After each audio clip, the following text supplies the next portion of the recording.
Hello दोस्तों, नमस्कार। कैसे हैं आप? स्वस्थ होंगे, मस्त होंगे।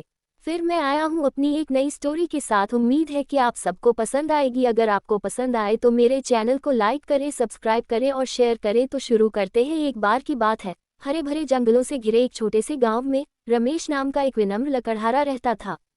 अपनी कड़ी मेहनत के बावजूद रमेश को गुजारा करने के लिए संघर्ष करना पड़ता था।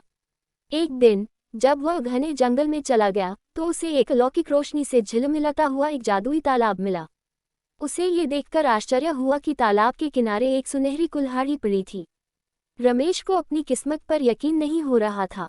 बहुत खुश होकर उसने सोने की कुल्हाड़ी उठाई और इसके लिए धन्यवाद दिया। कृतज्ञता से भरकर उसने एक पेड़ को काटने के लिए सोने की कुल्हाड़ी का उपयोग करके उसके जादू का परीक्षण करने का निर्णय लिया। उसे आश्चर्य हुआ जब सुनहरी कुल्हाड़ी ने आसानी से पेड़ के तने को काट दिया।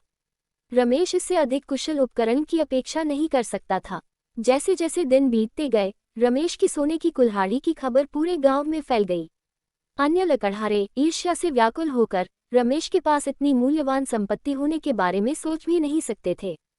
एक एक करके उन्होंने रमेश के अच्छे भाग्य को दोहराने की उम्मीद में जादुई तालाब का दौरा करने का फैसला किया। दूसरा लकड़हारा गोपाल तालाब पर पहुंचा और उसे बहुत आश्चर्य हुआ। उसने किनारे पर एक सोने की कुल्हाड़ी पड़ी देखी, जैसी कि रमेश के पास थी। उत्साह से भरकर उसने कुल्हाड़ी उठाए और पेड़ों को काटना शुरू कर दिया।